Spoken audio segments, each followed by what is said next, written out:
Sí, perdón, me he confundido. Siguiente, Alberto.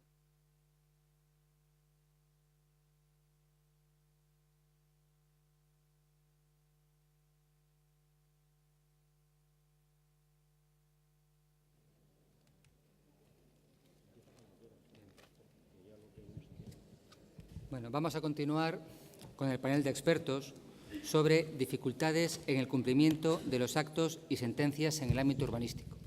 A mí siempre me gusta explicar en clase que no la única, pero sí la principal labor de los órganos judiciales es resolver conflictos intersubjetivos.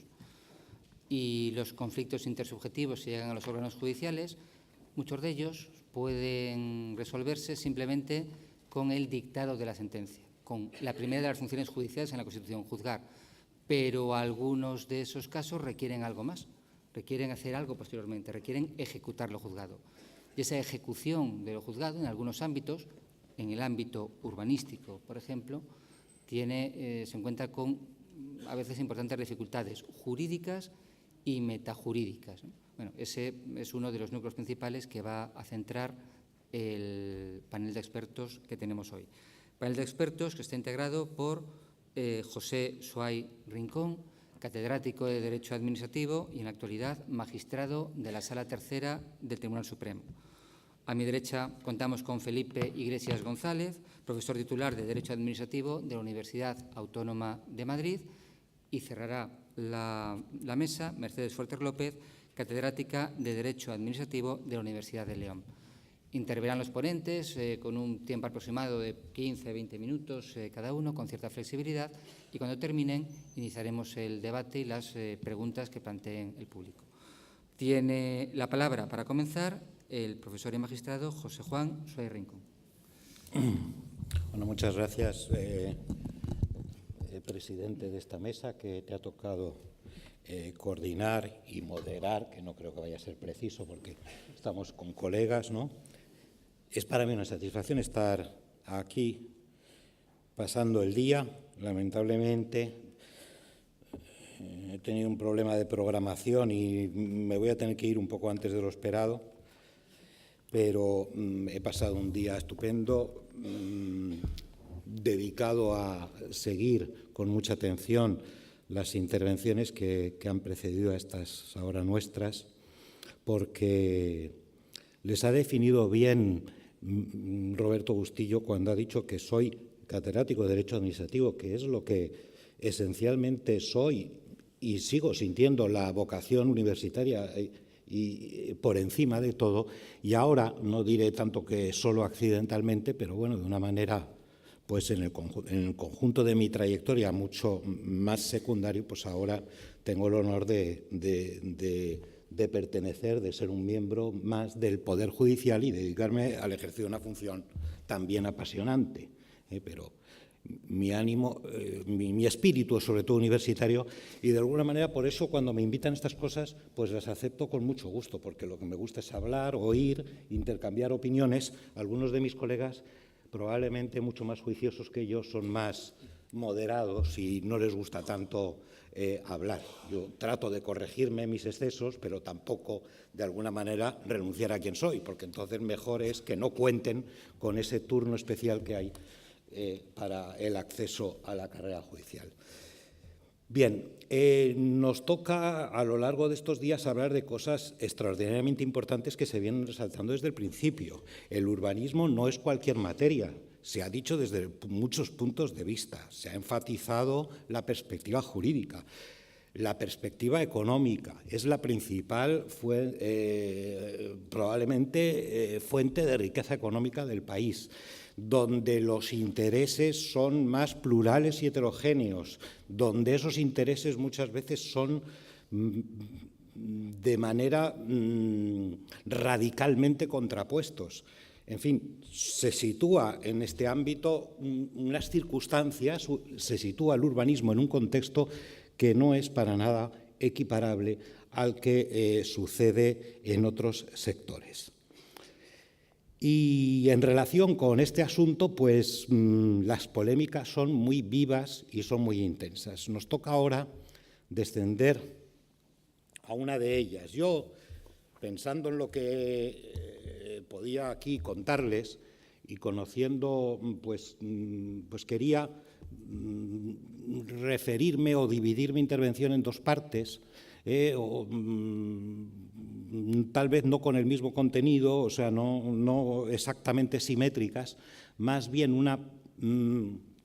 tenía la intención de ser preludio de la otra, pero casi es que me voy a quedar en el preludio, porque es que me he enterado hace poco que hablo 15 o 20 minutos. Entonces, de todas maneras, de lo que menos voy a poder hablar, también les diré que es un tema infieri, que es un tema que se está haciendo ahora, que se está cocinando y que, por tanto, tampoco hay mucho, o sea, no se les puede trasladar así axiomas irrebatibles, que ya incontrovertibles.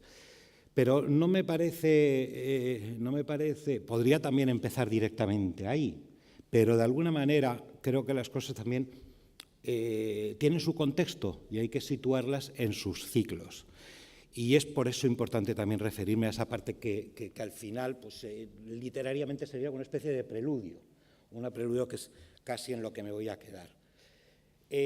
A propósito de este tema de la ejecución y del cumplimiento de las sentencias. Bien.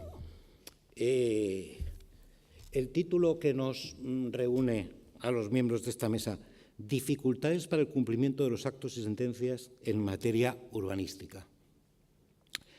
Si este fuera el título de nuestro leitmotiv a desarrollar hace 20, 30 años escasos, pues dificultades para el cumplimiento, dificultades ninguna.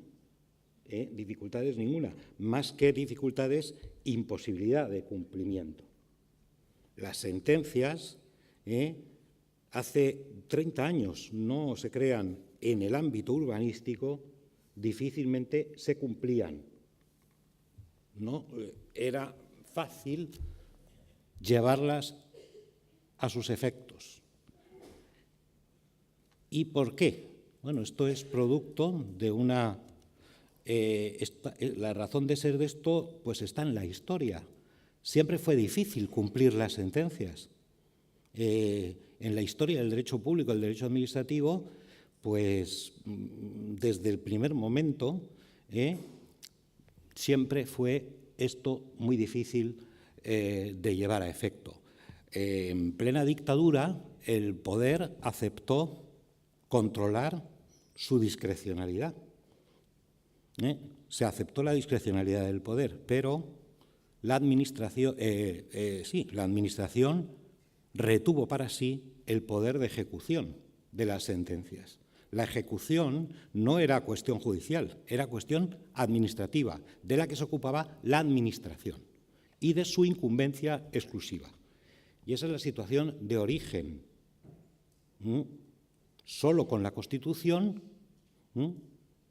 se altera el marco primario, normativo primario de referencia, pero claro, no de la noche a la mañana. Y esto tarda, me estoy refiriendo sobre todo en el ámbito urbanismo, ¿no? Y esto tarda en llevarse a la práctica. Y yo situaría convencionalmente, más o menos coincidiendo con la aprobación de la nueva ley jurisdiccional, por eso me decía antes 20, 30 años, bueno, un poco antes, en los años 90, a partir de la última década del pasado siglo o coincidiendo con el siglo, cuando verdaderamente las cosas empiezan en la práctica a cambiar y cuando las sentencias en materia de urbanismo no le importaban a nadie porque no se cumplían. La jurisprudencia empieza a tomar contencioso administrativo sobre la base de la constitucional, que empieza a enfatizar como parte esencial del contenido fundamental del derecho a la tutela judicial, el derecho a la ejecución de sentencia, pues a partir de ahí, sobre esa base que ofrece la jurisprudencia constitucional, la jurisprudencia contenciosa administrativa, pues en el tránsito de siglo prácticamente es cuando empieza a cambiar de una manera enérgica, lo que se manifiesta en múltiples aspectos y situaciones. También la ley del 98 misma, pues también es, bueno, ya de alguna manera desarrollando el contenido también de la jurisprudencia constitucional, vino a sentar una regulación que hacía ya más difícil eludir el cumplimiento de las sentencias. Pero en la práctica jurisprudencial todas esas posibilidades empiezan a reducirse. Les pongo algunos ejemplos. 2 son las únicas causas que admiten sobre la ley. Hay 2 posibilidades para eludir el cumplimiento de una sentencia en sus propios términos. 2 formas de eludir el cumplimiento de la ejecución in natura de las sentencias, en sus propios términos. Porque en esa línea que iba consolidándose en la jurisprudencia constitucional, vino a establecerse, estoy pensando, por ejemplo, en la sentencia del caso Itoiz, que solo una razón jurídicamente eludible podía servir para eludir el cumplimiento de la sentencia. Si bien había otras que decían que el artículo 24 de la Constitución no prejuzgaba la modalidad concreta de ejecución de la sentencia, pues las había también que, en cambio, decían solo una razón jurídicamente atendible y, desde luego, de pasar por el test de la racionalidad y el test de la proporcionalidad podía servir para eludir el cumplimiento de una sentencia in natura, lo cual en el derecho comparado tampoco era tan frecuente. Pero, en fin, empezamos ya a ser más papistas que el Papa y llevamos las cosas a ese límite. 2 son, con la ley, decía, las causas que podían evitar la ejecución in natura, que son la expropiación de los derechos de la sentencia. ¿Conocen algún caso? Yo conozco, nosotros que venimos de Canarias, conocemos uno infieri. Hay un caso al que luego me referiré, en que hay una sentencia ordenando la anulación de un inmueble que una ley ha declarado de utilidad pública a efectos expropiatorios los derechos de esa sentencia. Pero vamos a ver, porque eso no es una historia que está terminada. Vía inédita. Y la otra es la de la imposibilidad de ejecución, el incidente de imposibilidad. El incidente de imposibilidad, teóricamente, puede ser 2 causas: por razones físicas o materiales o por razones jurídicas. Bueno, por razones físicas o naturales, en un mundo en el que estamos, que casi nos dicen que podemos llevar los ladrillos de la Catedral de Burgos de aquí a Estados Unidos y de vuelta, pues es difícil, es muy difícil. Hay un caso aquí en Galicia, también me podré referir ahora luego, que es uno de los casos más importantes que está planteado en ejecución, en La Coruña, en fin, tampoco quiero dar muchas más pistas, donde se planteó por lo menos la imposibilidad parcial, es decir, que una ejecución completa iría más allá de del reproche que la sentencia formulaba a la actuación urbanística controvertida. Y tampoco se accedió a la demolición parcial. Entonces tenemos solo la imposibilidad jurídica. Fíjense cómo se van reduciendo. Y dentro de la imposibilidad jurídica, pues también la jurisprudencia ha ido hilando fino. Cuando aparece un nuevo plan que reproduce la ordenación anulada, pues el Tribunal Supremo ha dicho que esto se puede hacer, que se puede ejercitar, que no hay obligación de hacerlo, pero sí, y hay algunas veces, en fin, no quiero ir por otros. Es legítimo el ejercicio de la potestad de ordenación sobre un área en el que ha recaído una nulidad, incluso con las mismas determinaciones, pero, eso sí, se pone bajo la sospecha esa actuación. Ha de estar acreditada que esa actuación está fundada en razones de interés general. Que menos, ¿no? O sea, que tampoco es que sea un test en sí mismo excesivo para evitar la sospecha de que lo que se hace de ese modo es tratar de llevar de lo que se está consumando es una ejecución fraudulenta de la sentencia. Entonces, no basta, se puede ejercer, pero no basta el anuncio, ni la tramitación, ni la aprobación de un plan, sino que además ha de estar consumado y además ya ha de estar la petición de la licencia correspondiente para llevar a efecto.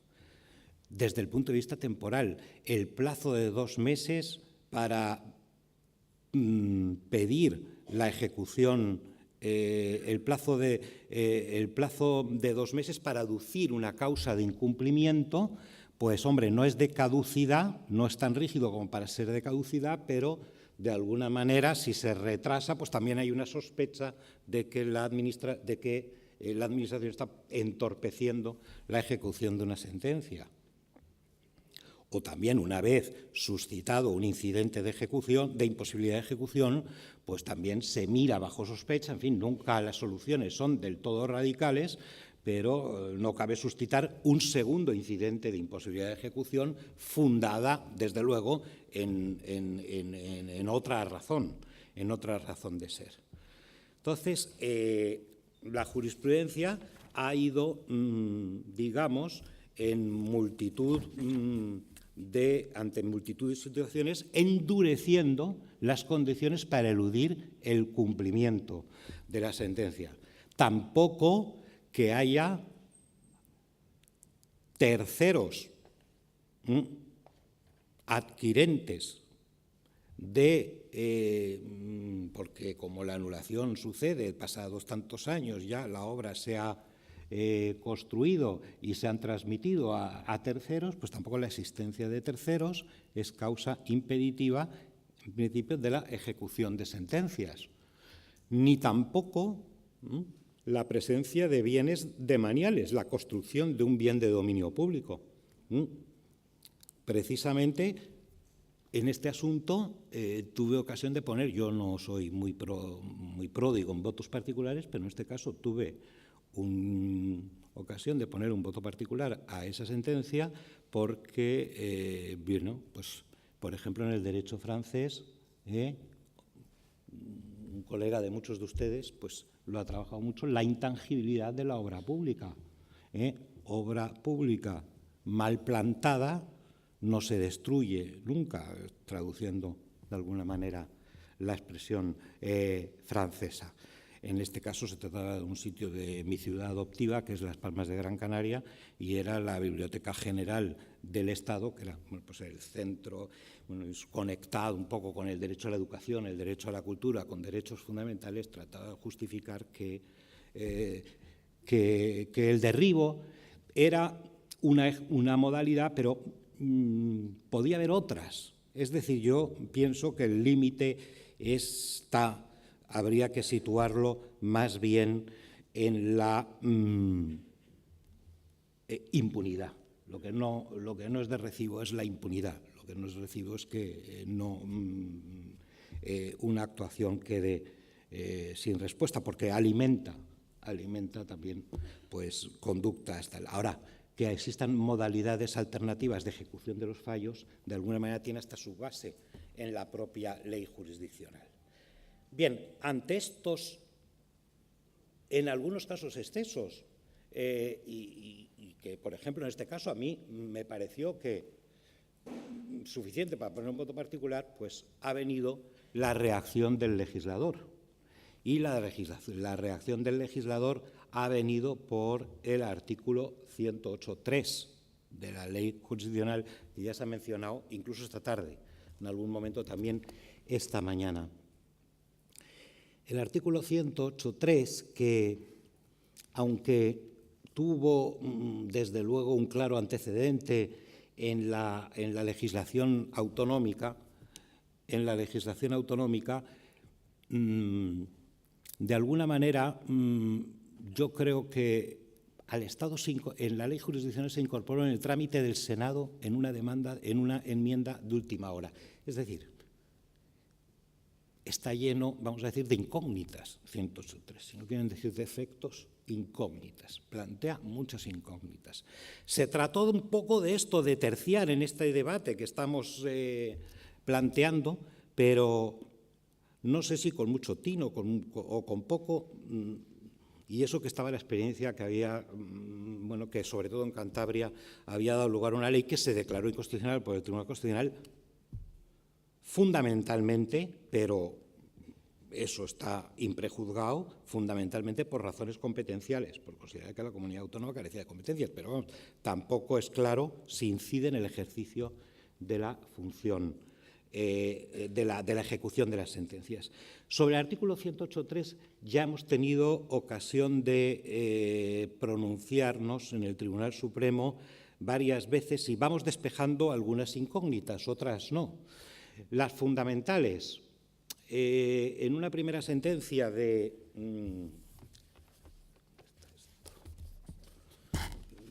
no tengo el día exacto, luego en el coloquio se lo digo, pero vamos, es septiembre, octubre del año pasado,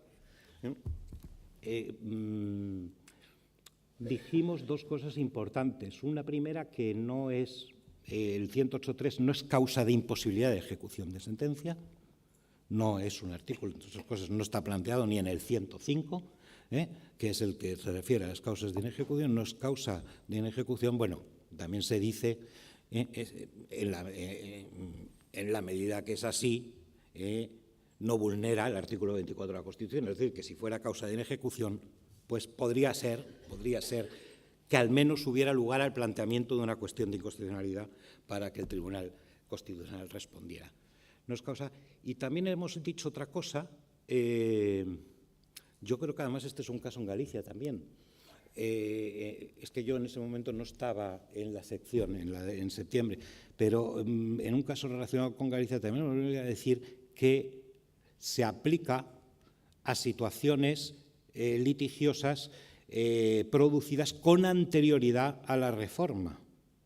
O sea, esto es una declaración muy importante. Prevaleció entre mis compañeros la visión de que se trataba de una norma procesal y en la medida que era una norma procesal, pues no había problema en su aplicación para casos que ya habían venido a ser resueltos por sentencia firme. Bueno, también había un argumento legal, que es que la ley de 2005 que reformó que introdujo el 108.3, pues no preveía ninguna disposición transitoria expresa que dijera cuándo entraba en vigor, y entonces entendía que entraba en vigor pues al tiempo del resto de la reforma de la Ley Orgánica 7/2005. Después hemos venido a decir también que la solución que los jueces de Cantabria han dado a este asunto es, voy a ir terminando ya, pero la solución que los jueces de Cantabria han dado a este asunto pues no es correcta, es conforme a derecho. ¿Qué han hecho los jueces? Los jueces han dicho, no ha lugar a entender que esto es causa de inejecución, pero sí que la ley condiciona la ejecución al cumplimiento de un trámite. Pues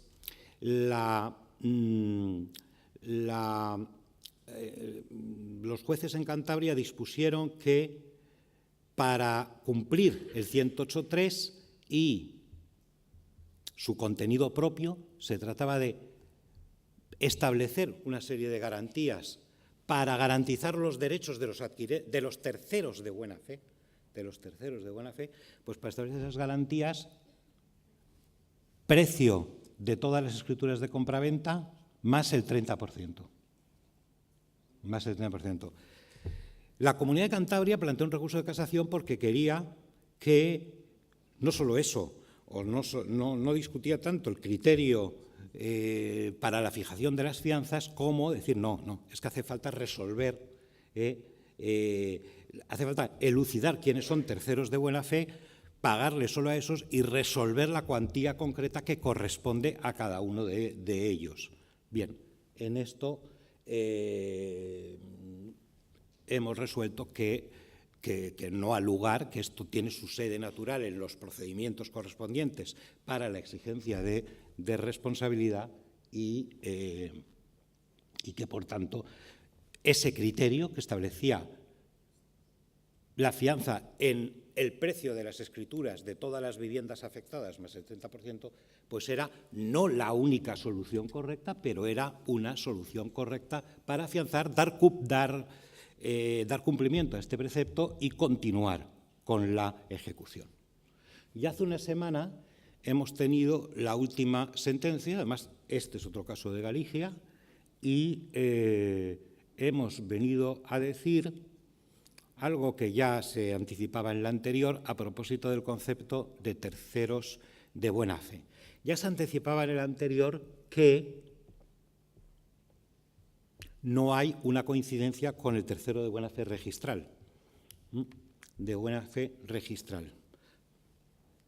Y que era más bien el tercer interesado desde el punto de vista del procedimiento administrativo, para entendernos. Todo segundo tampoco se dijo, pero más o menos por ahí eso puede servir de guía.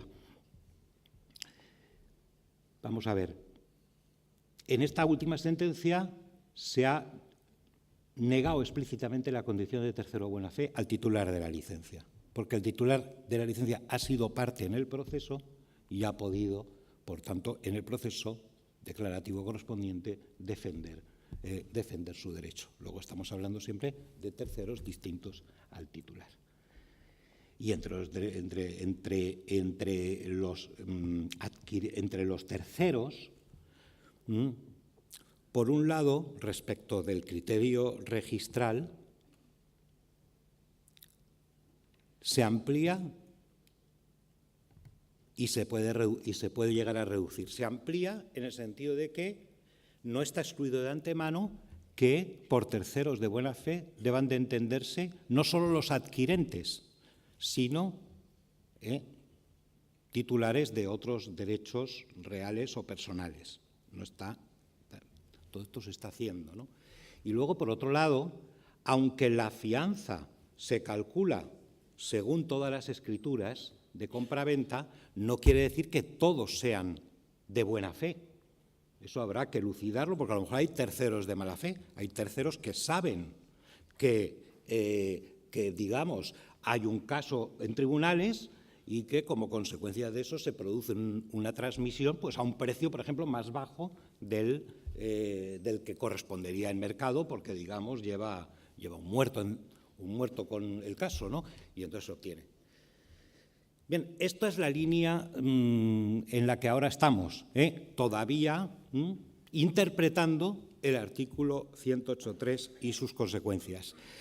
Ahora, y con esto ya sí que termino, nada más que un minuto, simplemente el debate sobre la nulidad. También hemos pasado, sobre la nulidad de los planes, también hemos pasado de una situación en que los planes no se anulaban, por eso no he querido dejar de referirme, porque hay ciertos paralelismos. La ley no se anulaban o bien se anulaban y no pasaba nada. A otra situación, también esta más reciente, no de hace 20 o 30 años, en que los planes se han anulado, han empezado a anularse. Esa es la razón de la inquietud que hay ahora, sobre todo, porque han caído pues Madrid, Orense, Vigo, Gijón, Cartagena, Ibiza, Toledo, Zamora, planes generales, y estoy hablando de memoria, me dejo Marbella, en fin. Sí. Y entonces esto ha provocado, como es lógico, una reacción doctrinal muy intensa, muy en una línea, muy en la línea que les ha contado antes el profesor Martín Rebollo. No son las únicas, discutiendo la naturaleza jurídica de los planes, discutiendo las consecuencias anulatorias, el alcance de las consecuencias derivadas de la anulación de los planes, la eficacia de las declaraciones de nulidad, es decir, son varios los escenarios en los que se están moviendo propuestas doctrinales que seguramente fructifiquen o intenten fructificar en reformas legislativas, como el artículo 108.3. Por eso no quería dejar de referirme a todo lo anterior, que seguramente es conocido por muchos de ustedes, porque de alguna manera siempre estamos en lo mismo, acción, reacción, acción, reacción.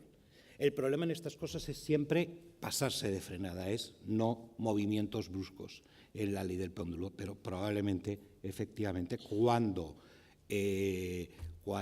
el río suena, agua lleva, y probablemente dentro de tomarse en serio, de empezarse a tomarse en serio los vicios de los planes, que es una cuestión que está relacionada también con el control de la discrecionalidad en el planeamiento, que es la más discrecional de todas las potestades y donde los intereses son de la envergadura que son, pues o sea que no es tampoco ningún capricho, pues probablemente se hayan pasado de frenada. Yo también tengo otro voto particular a propósito de la anulación de los planes por la omisión de un informe. Por la omisión de un informe. Y por eso quiero recalcarlo, que también de alguna manera, aunque tanto en lo uno como en lo otro he sido, digamos, me he separado del criterio de la mayoría en el sentido de poner algunas trabas a lo que tiene alcance general, pues de alguna manera tampoco me gustaría que por eso se pensara en lo contrario, es decir, que se desarmara pura y simplemente el sistema jurídico de los controles que pesan sobre el urbanismo. Y perdón, Roberto, me he pasado un poco, pero lo siento. No te has pasado nada, estupendo. Muchísimas gracias. Muchas gracias.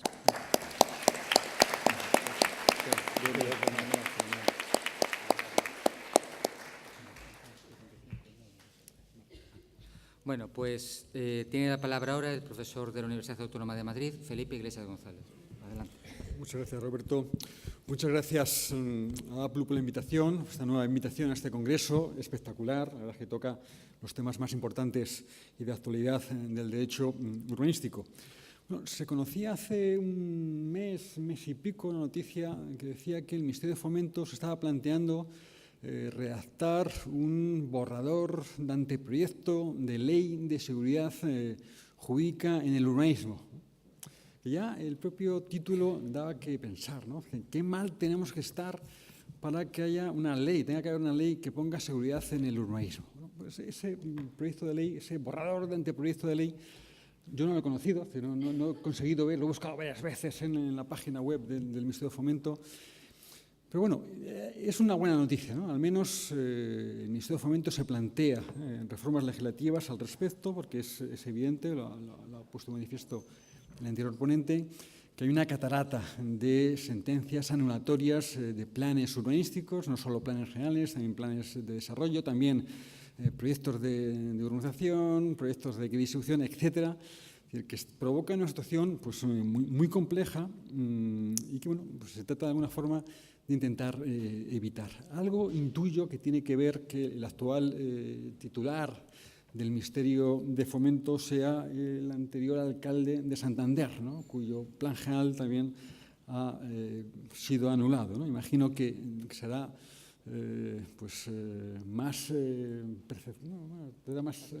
será más sensible, es la idea, ¿no? La palabra.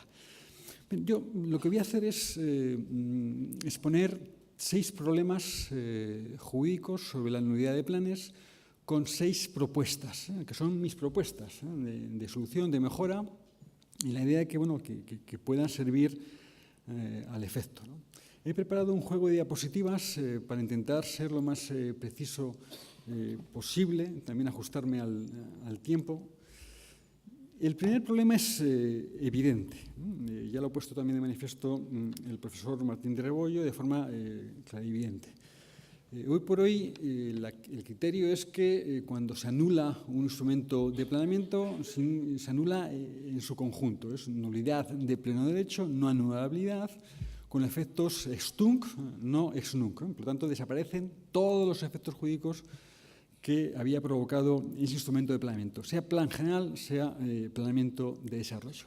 ¿Y por qué? Bueno, pues también lo ha manifestado de forma clara el profesor Martín Rebollo, porque hoy por hoy se considera que el conjunto del plan es una norma, que todo el plan general es una norma y que, por lo tanto, no puede ser todo el efecto. Con la redacción vigente del artículo 47.2 de la Ley 39/2015, la Ley de Procedimiento Administrativo Común.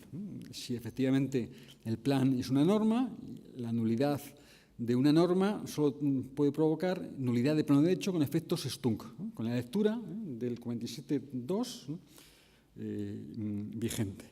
Bueno, esa es la situación actual, más allá, efectivamente, de votos particulares, de alguna otra sentencia que, bueno, intenta establecer alguna otra distinción al respecto.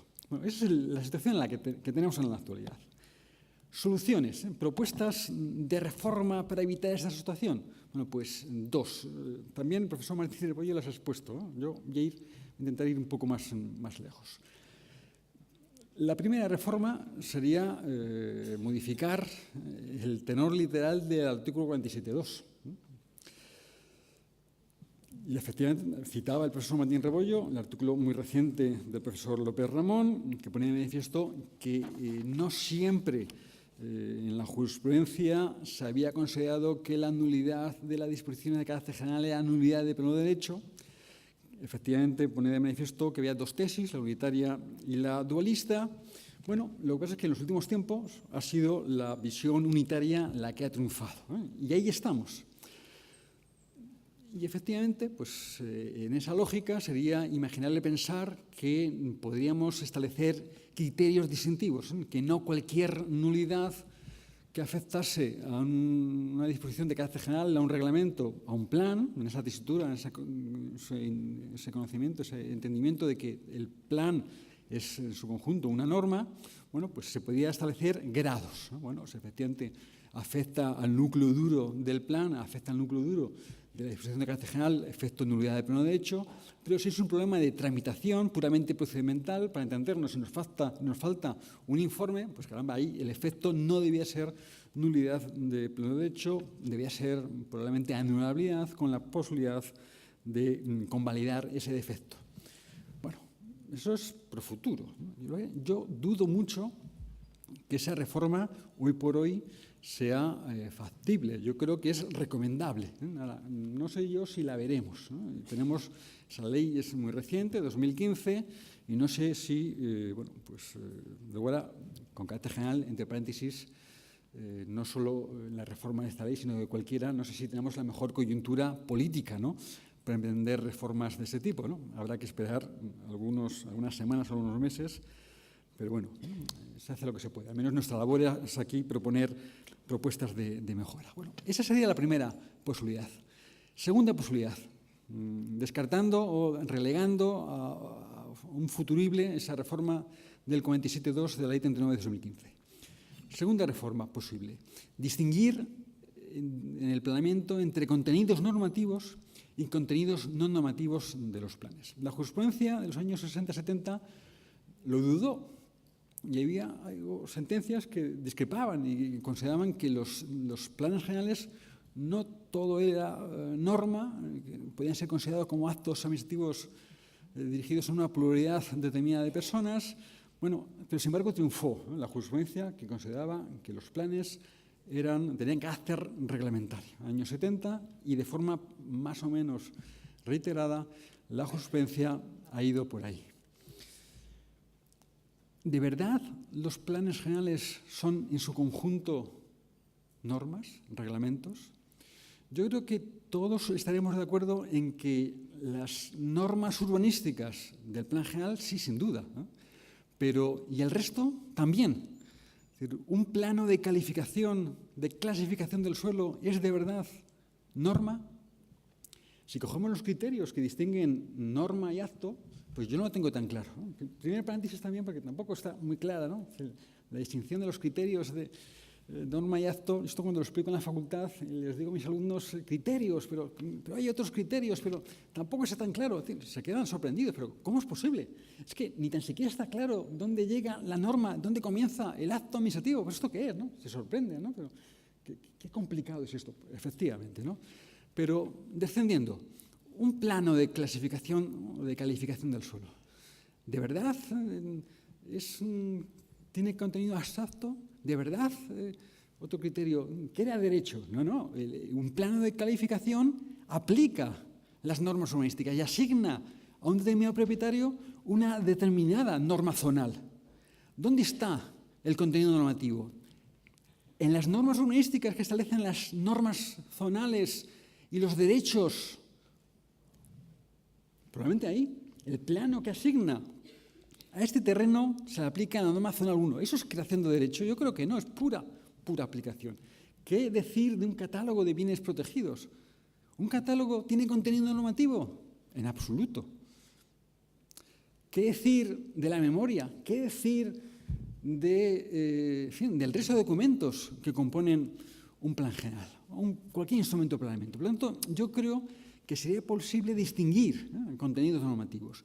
Si somos capaces de desgajar el contenido normativo, que yo singularizo en las normas urbanísticas del planeamiento, si lo conseguimos sacar del plan general, a lo mejor damos un paso adelante. A lo mejor ya es más fácil decir que hay normas, contenido normativo, que están en las normas urbanísticas y el resto no es contenido normativo. Y si el resto del plan que no tiene contenido normativo lo consideramos acto administrativo, pues a lo mejor las cosas se ven de otra manera. Además, esto antes no era así. Es decir, nos hemos complicado probablemente la vida. Antes los planes generales no tenían contenido normativo de normas zonales. Estaban fuera, estaban en las normas edificatorias, en las ordenanzas edificatorias, que no formaban parte de los planes urbanísticos. Después sí, y ahora ya hemos hecho planes que lo son todo, comprenden todo, muy complejos, probablemente demasiado complejos. Y al final son planes omnicomprensivos y probablemente pues, sea el problema del origen del todo. Imagínense que tuviéramos normas urbanísticas desgajadas del plan general, que se aprobaran de forma, a lo mejor en paralelo, pero de forma disociada. Imagínense incluso que no fueran normas urbanísticas de un municipio, porque ¿por qué tienen que ser? ¿Qué distingue el uso terciario de un municipio a otro? ¿Qué distingue las normas zonales de un municipio a otro? ¿Por qué no puede haber contenidos normativos homogéneos, no solo en un municipio, sino incluso desde el punto de vista autonómico, incluso desde el punto de vista ya estatal, ¿no? Ya sería fantástico, ¿no? No creo que lo veamos, ¿no? Pero no creo que fuera tan difícil establecer contenidos, parámetros de normas zonales, parámetros edificatorios, que los planes urbanísticos municipales simplemente tuvieran que aplicar. En este terreno se aplica la norma zonal 2, la norma zonal 1, con estos parámetros, con estos derechos edificatorios. Bueno, si eso fuera así, fíjense lo que tendríamos. Tendríamos normas urbanísticas de comunidad autónoma, contenido normativo, tendríamos planes urbanísticos que simplemente aplicarían esos contenidos normativos. Esos planes urbanísticos, si quitamos el contenido normativo, ¿qué serían? ¿Normas o actos? Yo veo claramente actos.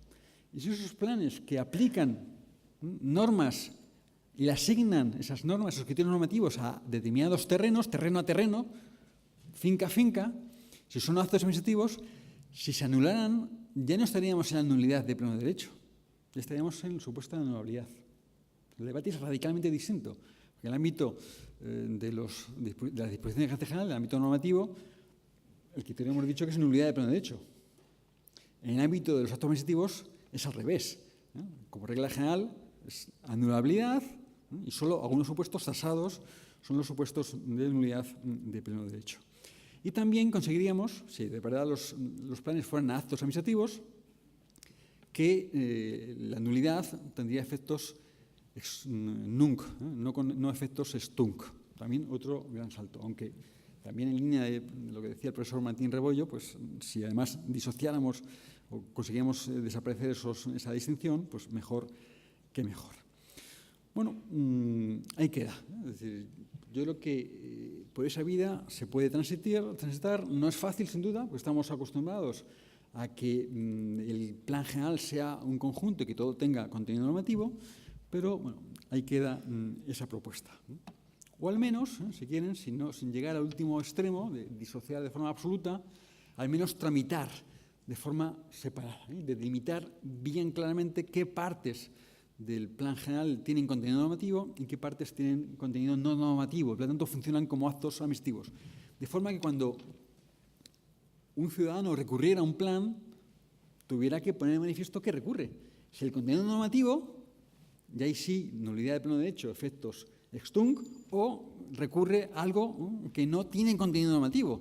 Por lo tanto, es anulabilidad con efectos ex nunc. Segundo problema. Una vez que se anula un plan general, esa nulidad del plan general arrastra de forma, parece ser, inevitable al resto de instrumentos de planeamiento, de desarrollo, planeamiento derivados, la encadenación de nulidades.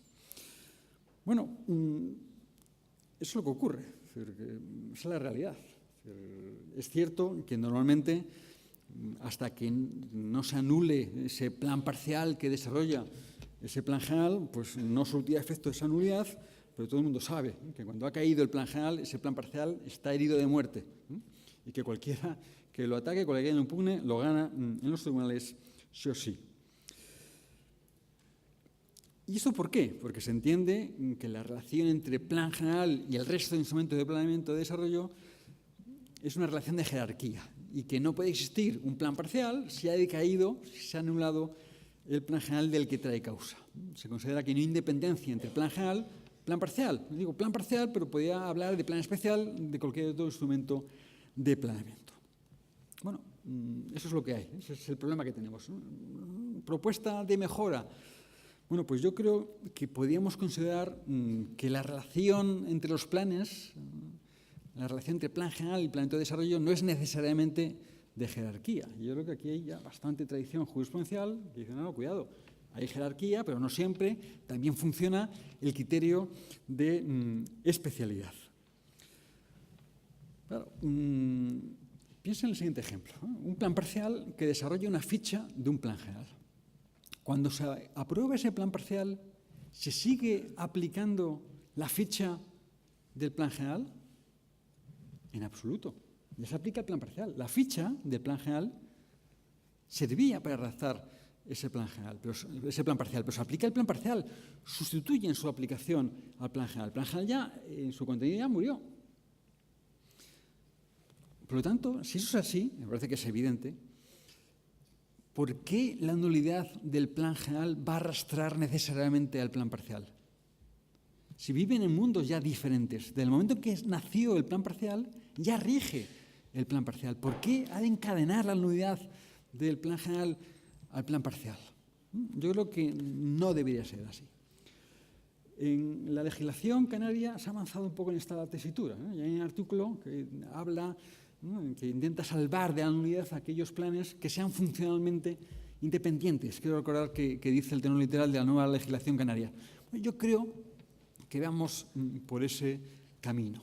Además, dense cuenta, si además de esto, además de la independencia, de ese carácter funcionalmente independiente especial del plan parcial con respecto al plan general, si además el planeamiento urbanístico fuera un acto administrativo, si hubiéramos desgajado el contenido normativo, la nulidad del plan general no necesariamente debería conllevar la nulidad del plan parcial, ¿no? Porque igualmente, aquí es mucho más fácil.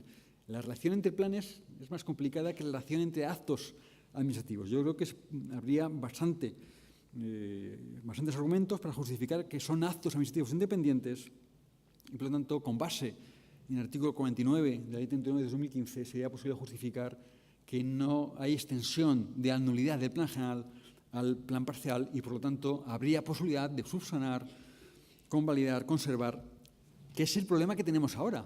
Fíjense, el problema de ahora es que basta que no se haya pedido un triste informe de telecomunicaciones, de impacto de género, de hidrocarburos, para que se anule con efectos Stunk, nulidad radical, el conjunto del plan general.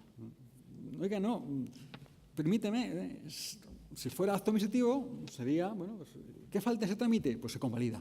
Se tramita ese informe de impacto de género, se convalida, el resto, se conservan el resto de actuaciones jurídicas. Tercer problema, bastante vinculado al anterior.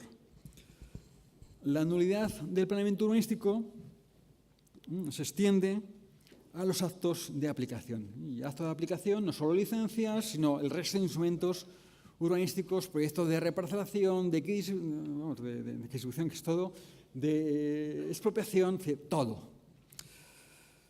salvo actos firmes, en el momento que tenga efectos, surta efectos la nulidad del planeamiento urbanístico.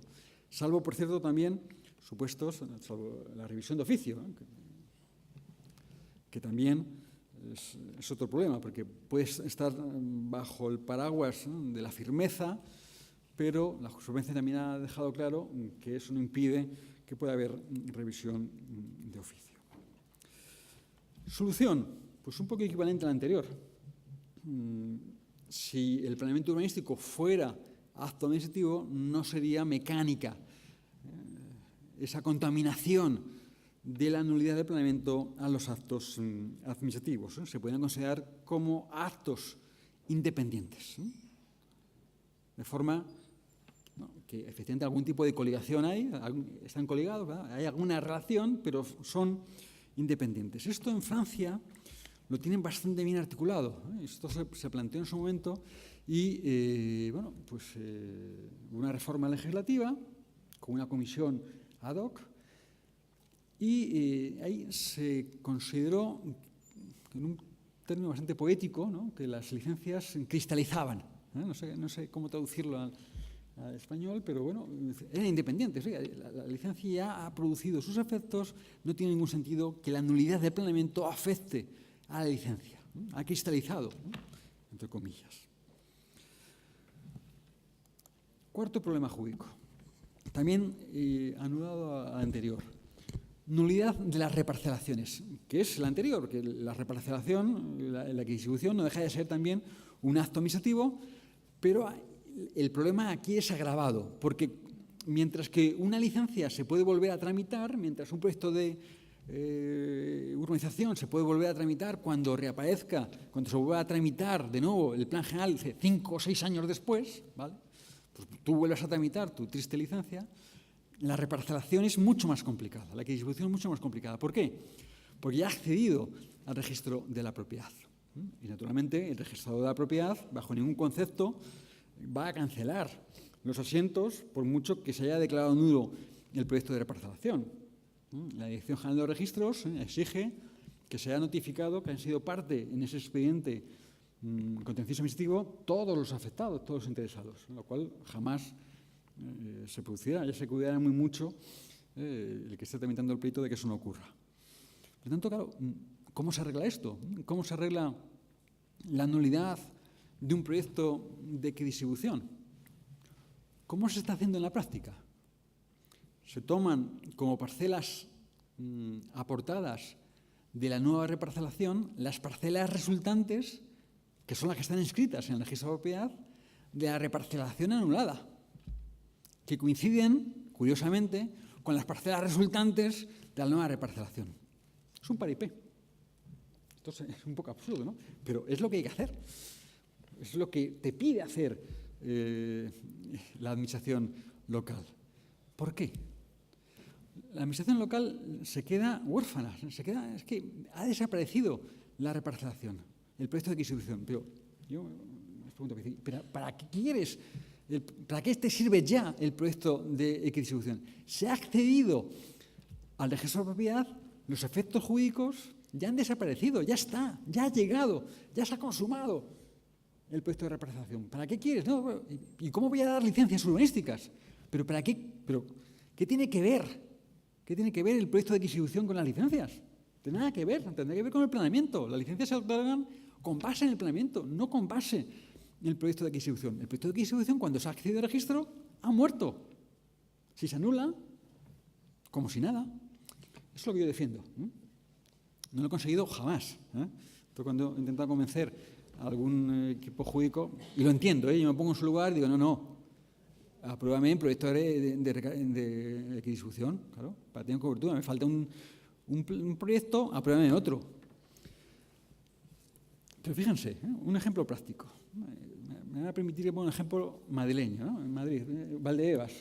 Desarrollo urbanístico de 10 millones de metros cuadrados. También a quién se le ocurre, ¿no?, hacer un desarrollo de 10 millones de metros cuadrados, ¿no? Somos campeones. No hay antecedentes, ¿no?, similares. Claro, en origen eran 800 parcelas. Ya está bien, 800 parcelas. Cuando se anula, ese puesto de reparación se anula en los tribunales. ¿Saben cuántas parcelas hay que manejar después? ¿Cuántos afectados, cuántas parcelas aportadas, resultantes de las anteriores hay que tener en cuenta? Claro, porque mientras tanto se ha edificado, hay personas que han comprado viviendas, ya son propietarios, 14.000 fincas. 14.000 fincas registrales a notificar. Bueno, imagínense, colapsa Correos. Es muy complicado. ¿Es necesario? Yo creo que se podría evitar. Quinto problema jurídico. Además de lo anterior, cuando se anula un plan general, un plan parcial, cuando se anula un plan, claro, se paraliza radicalmente la aplicación de ese plan. Dirán, claro, ¿cómo no? Si es que ya no existe, efectos Stunk. ¿Cómo va a dar un ayuntamiento licencias con base en un plan que ha sido anulado? Vale. A veces esa nulidad no tiene efecto si con suerte el planeamiento anterior que revive era relativamente reciente, lo cual es muy poco usual. Normalmente tienes un vacío normativo evidente, de forma que es imposible seguir otorgando licencias. Mucha casualidad tendría que ser que lo que se anula en ese plan general anulado tuviera cobertura en un anterior plan general, ¿no? que hubiera considerado esos terrenos como suelo urbano consolidado. Inimaginable. Alguna vez sucede, pero pocas veces. Además, incluso ese problema se produce no solo cuando la sentencia es firme, la sentencia de nulidad del plan general o del plan parcial. A veces se plantea esta duda durante la tramitación del pleito, ¿no? Había alguna sentencia que la primera sentencia del TSJ, pues como el ayuntamiento ya es parte, pues no debería seguir otorgando licencias, aunque efectivamente alguna otra sentencia dijo, bueno, pues esto no está tan claro, el ayuntamiento puede decidir qué medida tomar. Pero lo habitual es parar el otorgamiento de licencias, parar la actividad urbanística. Y si no, ya se encargará alguien, algún abogado, de poner de relieve que si un funcionario se atreve a otorgar una licencia, pues a lo mejor hay un bonito pleito penal en ciernes, ¿no? Porque el delito de prevaricación pues está pues, a lo mejor muy cercano, a lo mejor el técnico entiende que se la está jugando y juegos con esto los justos. Bueno, ¿cómo evitar esta situación real de bloqueo de la práctica urbanística? Claro, conocen ustedes perfectamente el problema y los efectos. Claro, paralizar el otorgamiento de licencias en un municipio mientras se tramita un nuevo plan general es todo un problema. Son años en los que se para la actividad económica, urbanística, eso provoca evidentemente problemas de despidos. Esto implica una implicación directa en la actividad económica. España vive del turismo y del urbanismo, la actividad empresarial en lo básico.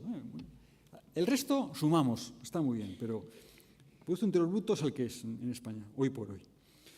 Bueno, propuesta personal, bueno, que mientras se tramita ese nuevo plan general, se aplique el plan general que ha sido anulado.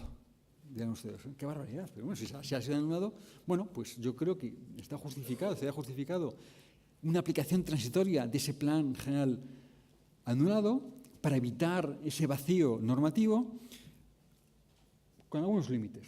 Limitación temporal, solo en aquellos supuestos en el que la carencia sea procedimental, se anula el plan general, se ha anulado porque faltaba un informe, es un problema de fondo, yo creo que no sería justo. Y, bueno, dando cobertura limitada a estos efectos. Si algún antecedente hay, el profesor Suárez ya ha comentado algún ejemplo, hay alguna otra sentencia del Supremo que también, en un supuesto similar, mantiene la vigencia de un reglamento que aprobaba servidumbres aeronáuticas en el aeropuerto de Lleida, que mientras se tramita ese nuevo reglamento, esas nuevas servidumbres, se puede aplicar el reglamento que se acaba de anular. Bueno, pues sería algo parecido. Fíjense que esa sentencia decía, porque está en juego la seguridad aérea. Claro, aquí ¿qué estaría en juego? la seguridad jurídica, la seguridad del derecho de propiedad, el derecho a una vivienda digna y adecuada. Es decir, hay un conjunto de intereses en juego que justificarían que con las limitaciones que acabo de explicar, bueno, pues efectivamente pudiera transitoriamente aplicarse el plan general que acaba de ser anulado. Y por último, sexto problema, relacionado con la acción pública. Aquí, esto cuando yo lo he leído en otros autores, se propone una reelaboración absoluta de la acción pública, incluso en algunos supuestos se propone la supresión de la acción pública. Yo no llegaría tan lejos. Yo creo que es bueno que exista la acción pública, yo creo que existe en otros sectores colindantes, yo creo que es razonable. Pero yo vincularía la acción pública a lo que es el origen de la acción pública, que no es ni más ni menos que la legitimación, ¿no? La posibilidad de que personas no directamente afectadas, no los colindantes, sino cualquier otra persona, sin necesidad de justificar un interés concreto, puedan recurrir. Que cualquiera de nosotros, cualquier ciudadano pueda pedir el cumplimiento de la ordenación urbanística. Pero ¿qué ocurre? Que más allá de eso, que está hoy por hoy y que yo no lo quitaría,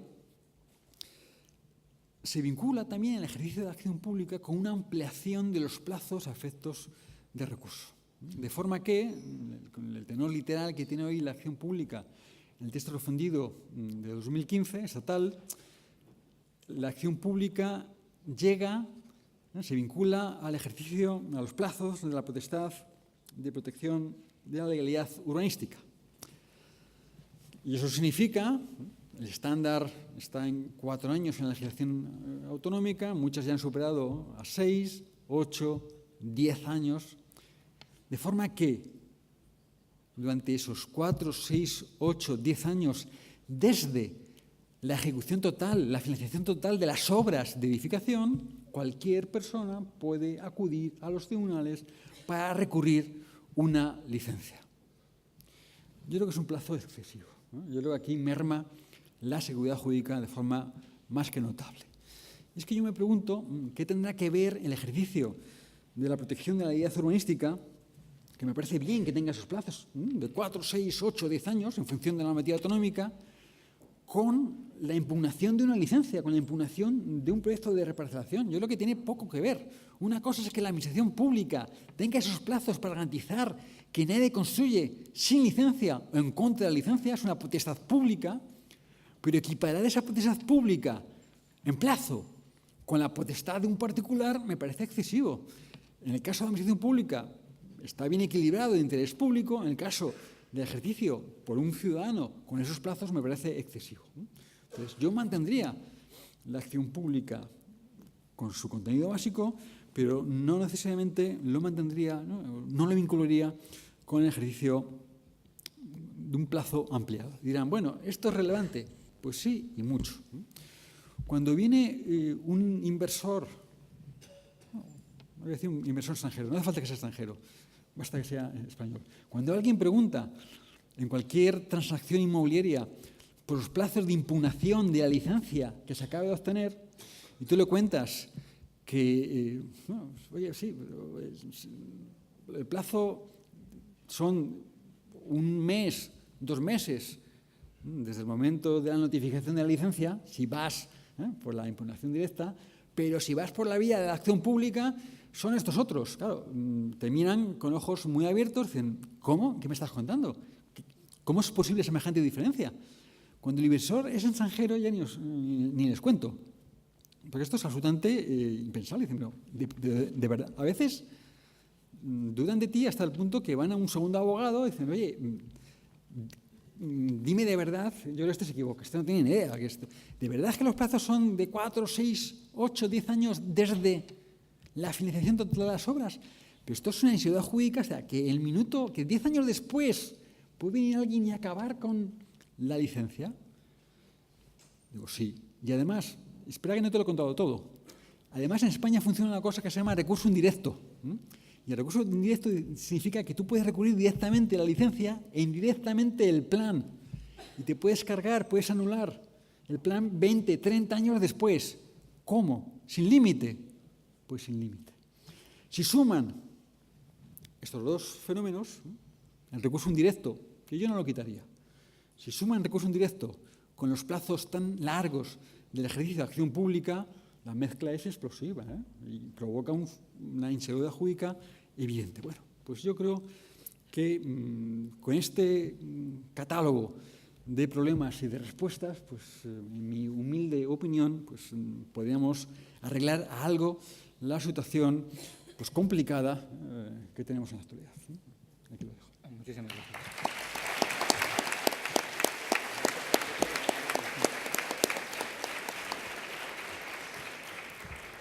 Bueno, tiene ahora la palabra para cerrar el turno de intervenciones la profesora Mercedes Fuertes. Muchas gracias. Estoy encantada de estar aquí y agradezco a la agencia, a su director y a todo el equipo, especialmente a María José Valenzuela, el trato exquisito y la generosa invitación para participar en estas jornadas, en este congreso, cuyos ecos del tercero teníamos ya.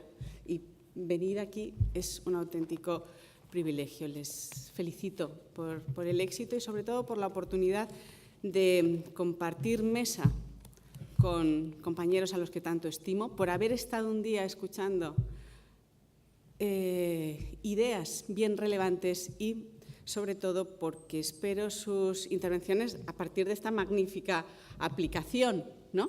Porque es cuando más, por lo menos yo, más aprendemos, pensamos y hacemos gimnasia mental.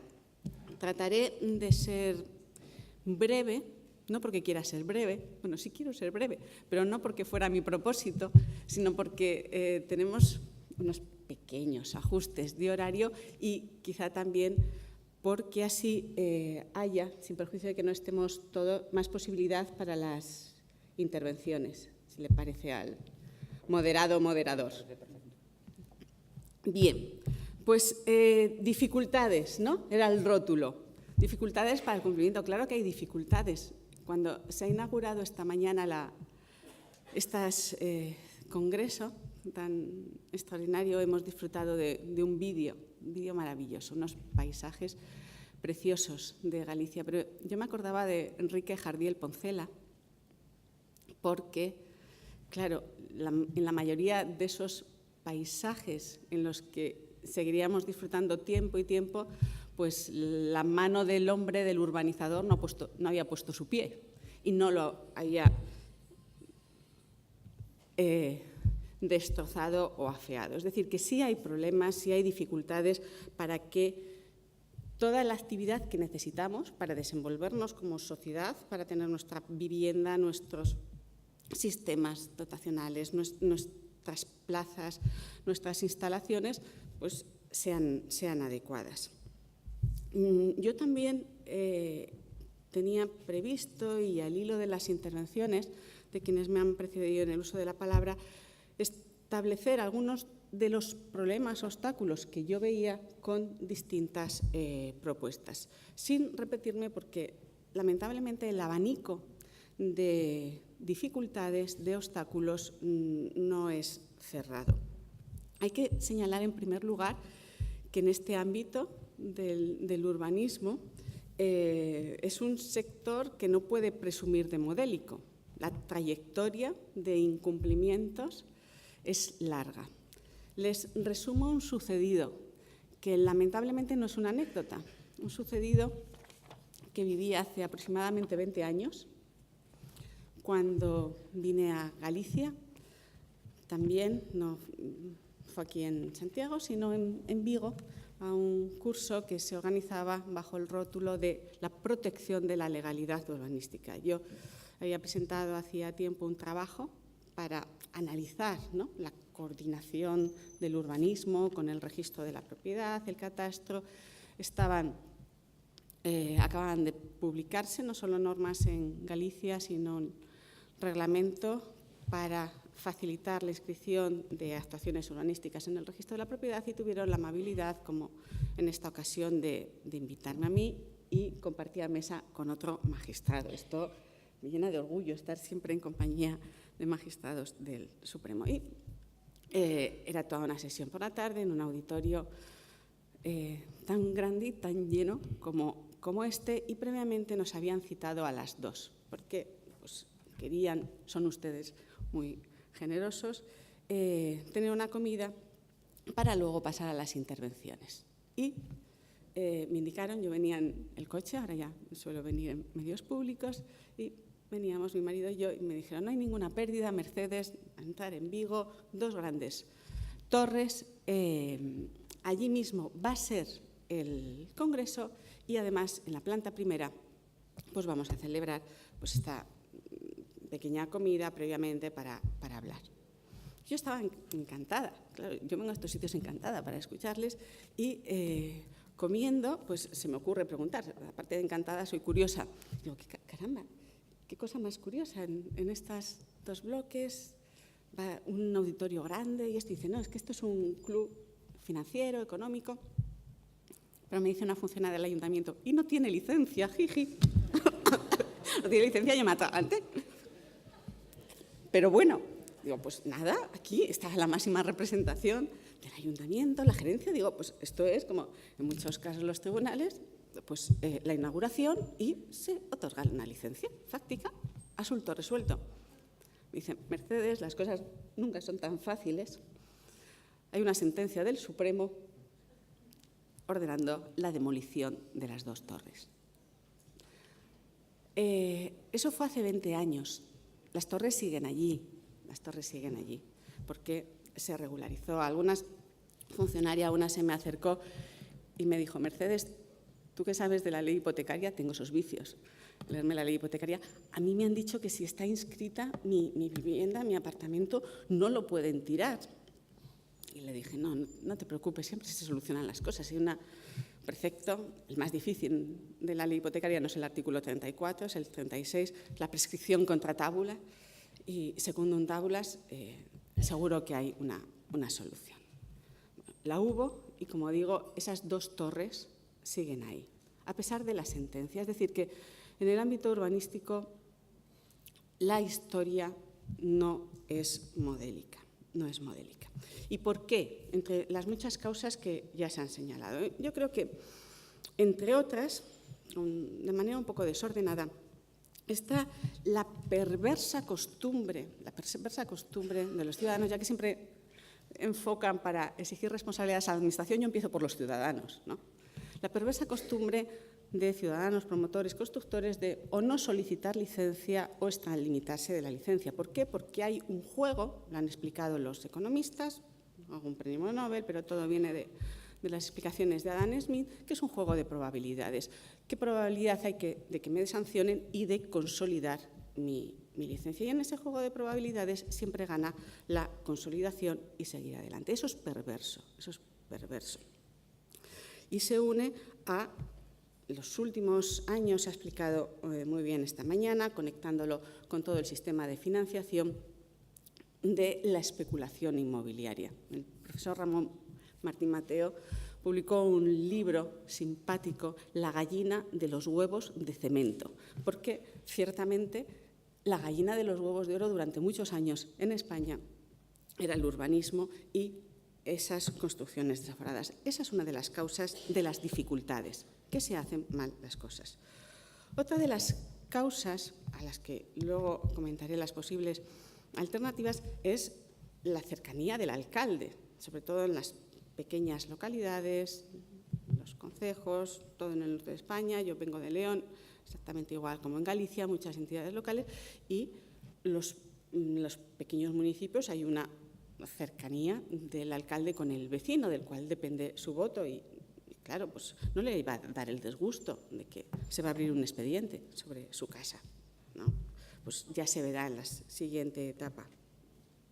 Hay otra causa que cada vez se incrementa más, que es la complejidad del ordenamiento urbanístico.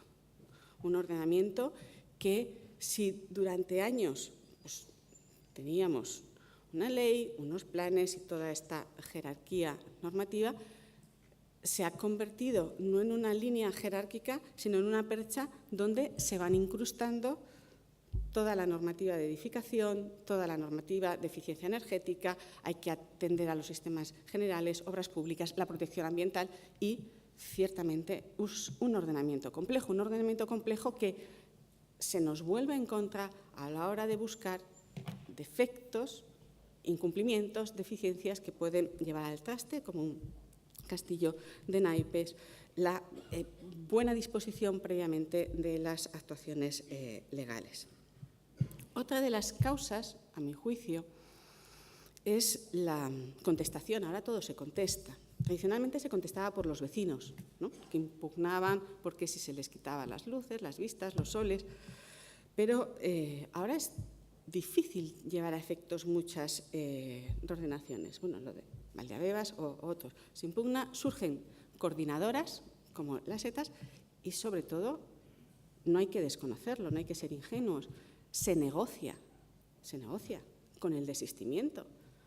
Se exige un precio por desistir. Luego, por suerte, los tribunales, los magistrados dicen, bueno, si se ha abierto una causa y hay aquí un interés para ver la legalidad, aun cuando haya existido un pacto perverso, hay que continuar.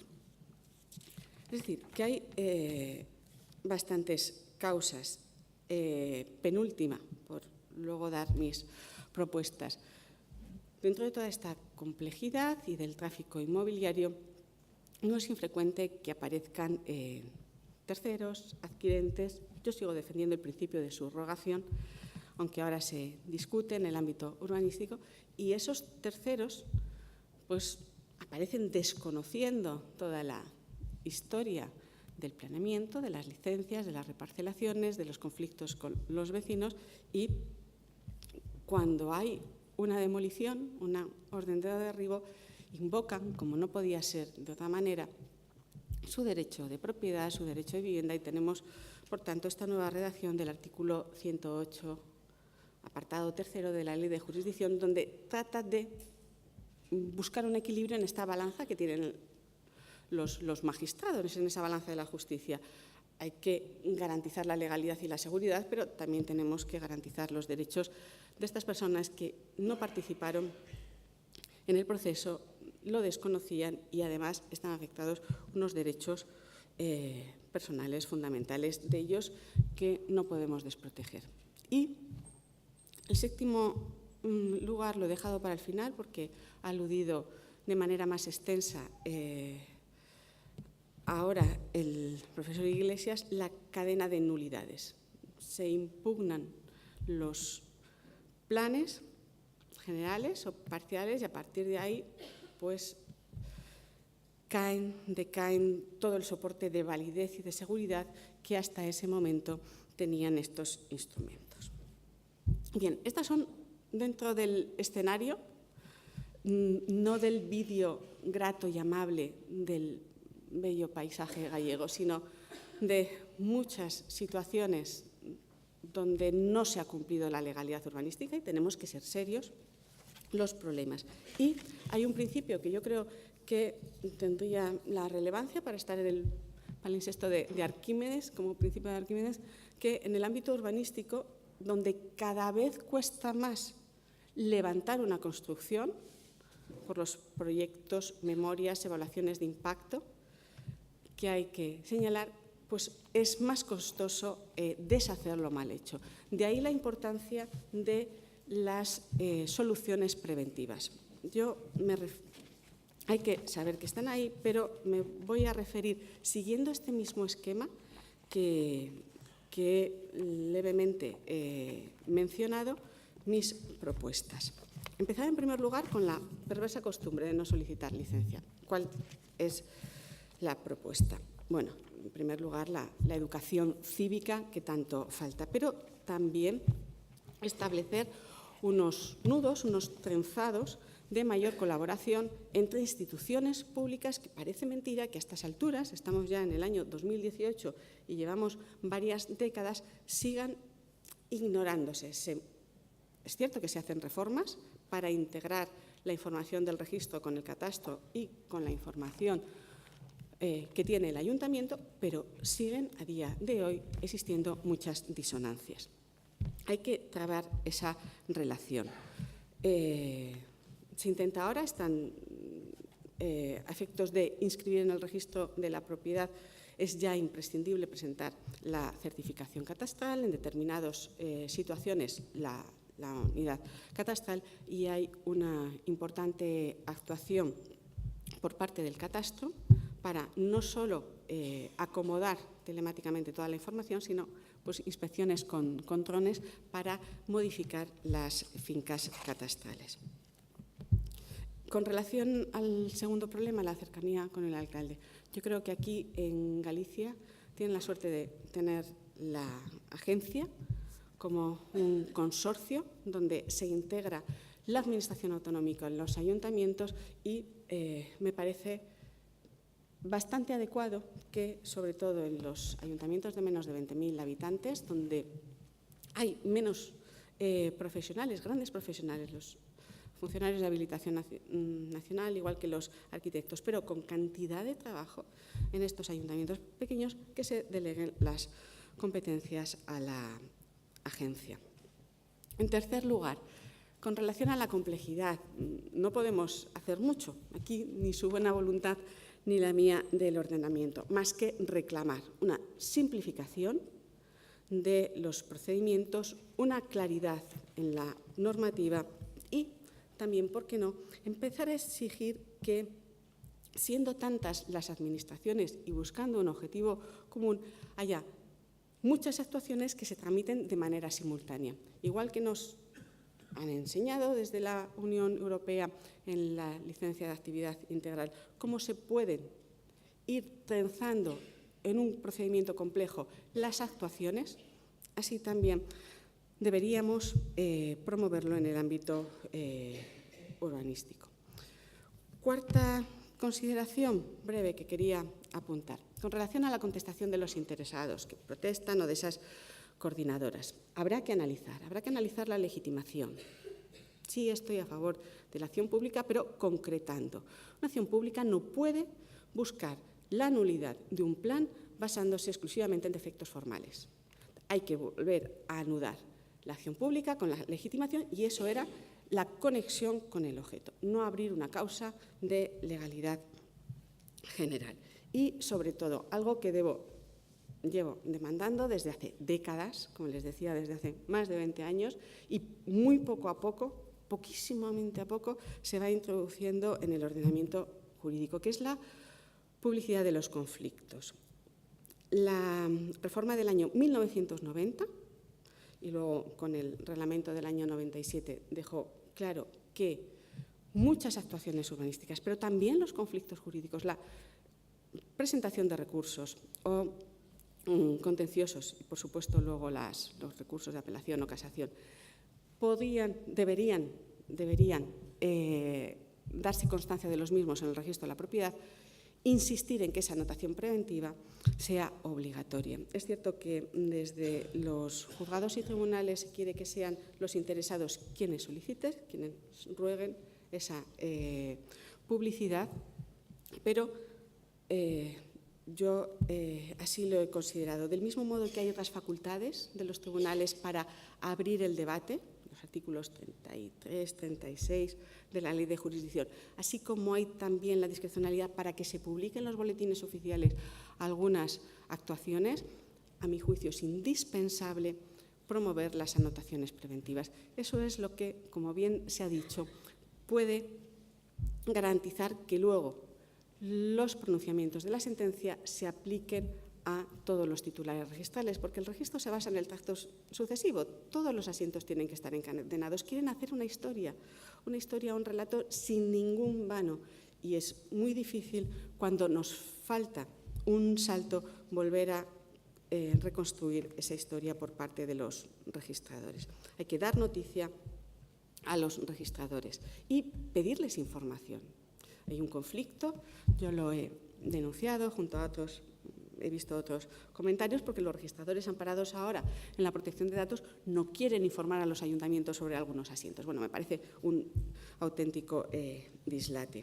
Y tenemos unos pocos minutos solo, ¿no? ¿Qué te vas? Con relación a los planes, Hablará aquí, creo, y tienen ustedes la oportunidad de escuchar al profesor López Ramón, al profesor Tomás Ramón Fernández, que han escrito últimamente en la revista de Administración Pública sobre estas cuestiones.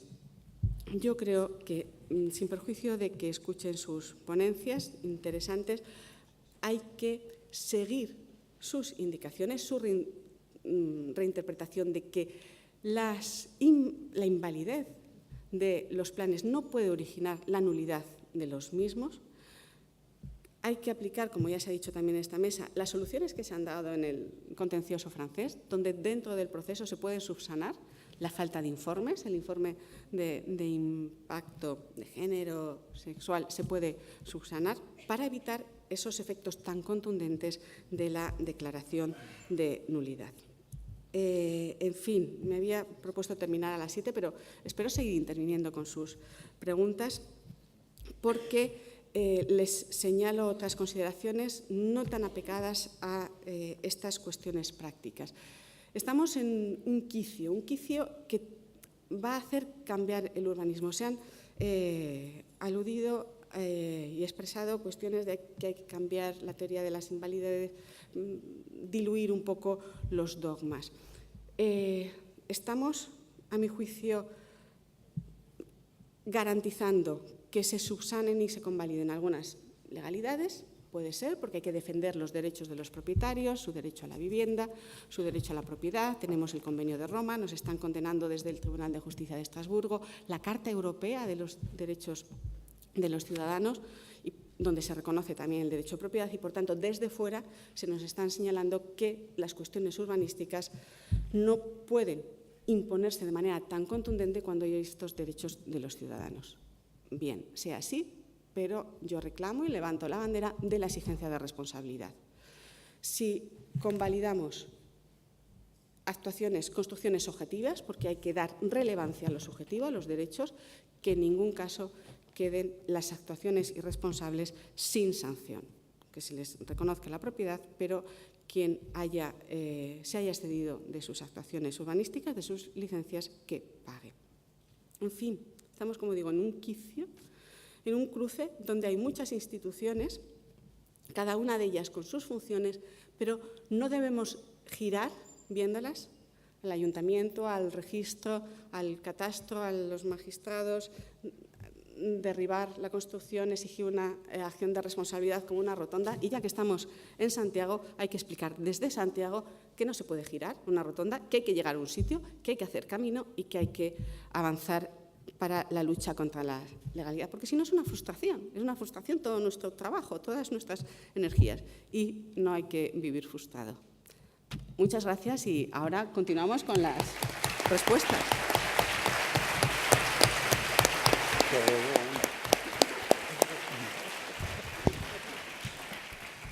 Muchas gracias, Mercedes. Sin más dilación, continuamos, porque Soy Rincón tiene que marchar enseguida, en pocos minutos. Yo no sé si antes de empezar con las preguntas, alguno de los miembros de la mesa quiere añadir alguna cosa o quiere decir algo. No, pues vamos a las preguntas. Se han planteado varias. Una de ellas, por ejemplo, es la siguiente. ¿Por qué no somos sinceros? Cuando hay un acuerdo entre ejecutante y ejecutado, la inejecución siempre es más fácil.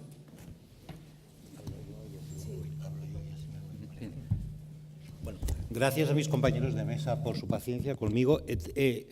Simplemente voy a tenerme que ir porque un error en la planificación, no conté con el debate y ya tenía cerrado el vuelo, pero bueno, lo siento de verdad, porque son temas interesantísimos, pero por lo menos me voy tranquilo porque después de oír las espléndidas intervenciones de uno y otra, estoy seguro que están en condiciones de contestar a todas sus dudas. En cuanto a esto, y ya les digo, pidiendo excusas por mi marcha, claro que sí, o sea, el principio rige el poder dispositivo, es un derecho el que reconoce la sentencia, no se ejercita la función jurisdiccional en nombre del interés público, sino en demanda de la satisfacción de derechos de particulares. Y, por tanto, si estos particulares acuerdan, transigen, pues, desde luego, el pleito puede terminar. Pero cuidado, y lo dejo también sobre la mesa. Ahí tienen el caso al que antes me referí, sin nombrarlo, el nombre propio, pero que todos ustedes, muchos de ustedes conocerán, que es el caso del edificio famoso de La Coruña.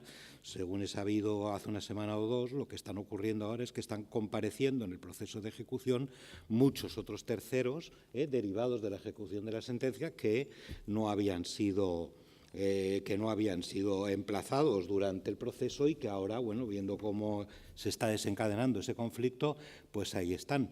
¿Hasta qué punto el Tribunal Supremo tiene dicho que el Ministerio Fiscal no?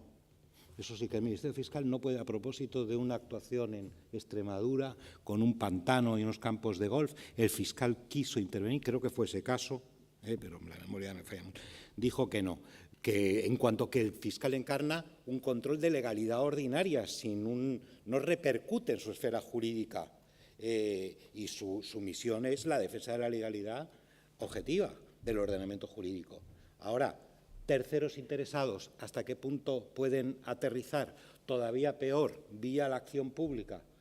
O sea, la pregunta parece sencilla de responder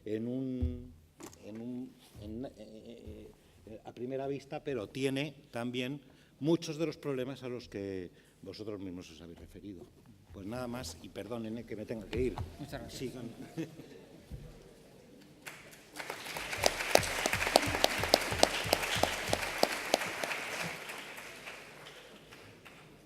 ¿Quiere alguno de los ponentes añadir algo? ¿Por qué si el ejecutante y el ejecutado están de acuerdo no se admite? Hombre, porque hay cosas a veces más importantes que la voluntad de dos personas. Estamos en una sociedad y si estamos defendiendo la legalidad urbanística habrá que ponderar también el interés público. Hay que ponderar también el ejemplo que se da, porque a partir de ahí, si en vía extrajudicial, medio no, una remuneración por retirar la acción, yo creo que hay que, en principio, dar ejemplo, y una cosa distinta es la regularización, legalización de toda una unidad de actuación y compensaciones a estos pactos que nos frustran todo el trabajo. Yo creo que, en principio, hay que seguir adelante con el cumplimiento de las sentencias. Son muchos los derechos afectados. Se nos desmorona nuestro Estado de Derecho, nuestra tutela judicial efectiva. Una sentencia del Tribunal Constitucional del año 2009 en ese sentido, subrayando una y otra vez con relación al Ayuntamiento de Siero que no podía evitarse la demolición. Yo, si se me permite, estoy totalmente de acuerdo con la profesora Mercedes Fuertes. Yo creo que una sentencia, salvo que haya una imposibilidad material de ejecutarla, debe ser ejecutada. Una sentencia que no se ejecuta es una brecha en el Estado de Derecho, y un pacto que impide la ejecución de una sentencia que siempre trasciende de las partes, un edificio que no respeta las alturas, un edificio construido donde no se debe, siempre tiene una trascendencia que va más allá del interés particular de las partes, debe ser ejecutada. No sé yo si igual una forma de reducir esta tendencia, esta posibilidad de pactos que impiden la ejecución de sentencias sería ampliar la legitimación para pedir la ejecución de las sentencias. Yo no sé hasta qué punto, si existe acción pública se reconoce legalmente acción pública para poner en marcha un procedimiento declarativo, no podría plantearse la posibilidad de reconocer positivamente la acción pública para poner en marcha un procedimiento ejecutivo para el que primero hubo también acción pública para poner en marcha el procedimiento declarativo. Se puede pactar y se puede comprar a una persona, a dos, a tres, no se puede comprar a todo el mundo. Quizá eso sería una forma de que hubiera más sentencias ejecutadas, quizá.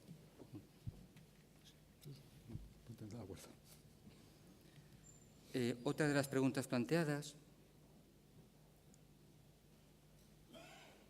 es la siguiente. Dice, humildemente creo que a esas alturas no se puede dudar o cuestionar que un plano de calificación urbanística no es una norma. Bueno, a ver, cabe discusión, ¿no? No hay ninguna norma que diga una cosa o la otra. Yo también humildemente creo que no son normas, ¿no? En esa categorización que he hecho, ¿no? Tenemos dos categorías. Norma, actos administrativos, ¿no? Normas tienen carácter abstracto, crean derecho, actos administrativos son concretos singulares, no crean derecho. Un plano de calificación del suelo, de un plan general, ¿qué es lo que hace? Pues atribuye a una parcela concreta una ordenanza, una norma zonal. Lo que importa, ¿dónde están los derechos? En la norma zonal, que dice la norma zonal permite tantas alturas, tanta edificabilidad. Por lo tanto, lo que hace el plano es aplicar, ¿no?, el contenido normativo que está en quien define las normas zonales, que son las normas urbanísticas, ¿no? A mí me parece que el plano aplica, no crea, ¿no?, en mi humilde opinión, ¿no?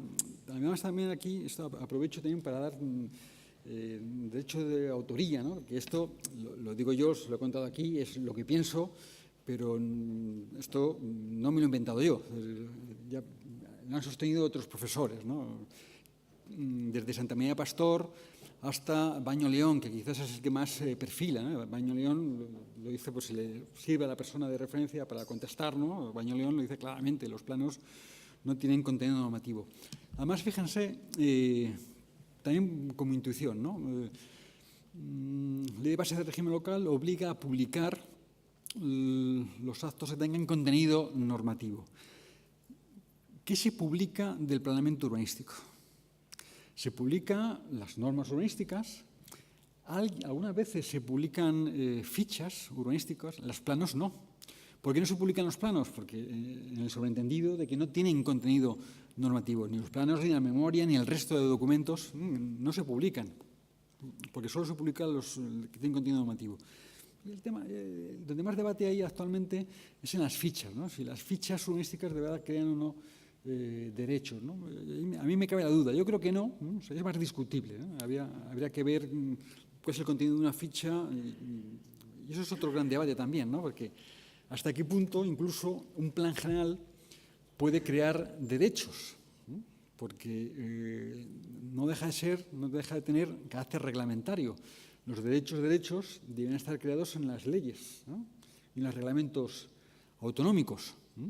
Porque recuerden que ha habido también bastante jurisprudencia, ¿eh? Cuando un plan general ha ido más lejos de lo que le permitía la ley y el reglamento autonómicos, ¿no?, los tribunales han sido expeditivos, ¿no? Es decir, un exceso, el reglamento no puede ir más lejos de lo que la normativa autonómica o estatal en su caso le permite, ¿no? Y allá cuando, por ejemplo, un plan ha creado derechos o sobre todo deberes urbanísticos, típicos ejemplos en suelos urbanos consolidados, creaban cesiones urbanísticas, los planes, reglamentos, cuando las leyes no los contemplaban, los tribunales han sido claros, ¿no? El plan general no puede crear deberes no previstos en la ley.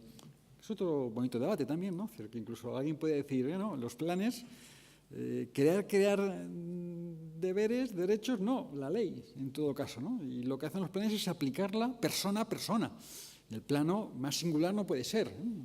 Califica conjunto de terrenos, pero terreno a terreno, propietario a propietario, en mi opinión. Y hay una tercera pregunta en relación con un problema de ejecución, con un asunto concreto que yo desconozco. La dilatación en el tiempo de la ejecución de la sentencia de la urbanización de la isla de Valdecañas, imposibilidad legal, material o conflicto de intereses. Yo no sé si alguno de los ponentes conoce el asunto. Yo no lo conozco. Yo no sé si quien planteó la pregunta desea aportar más información. Iba más dirigida a Soy, imagino que Soy sí que debe conocer.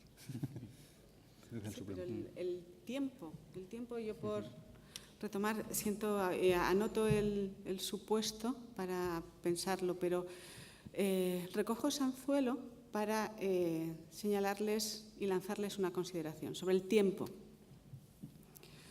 Es ahora el parámetro que tenemos que dominar, porque desde que se inician las primeras actuaciones de los planes, pasa tiempo, pasan años, energías, desde que se dotan y se otorgan las licencias, desde que se impugnan, desde que hay sentencia en primera instancia de lo contencioso, del Tribunal Superior de Justicia de Galicia, bien el Supremo, en algunos casos de Estrasburgo.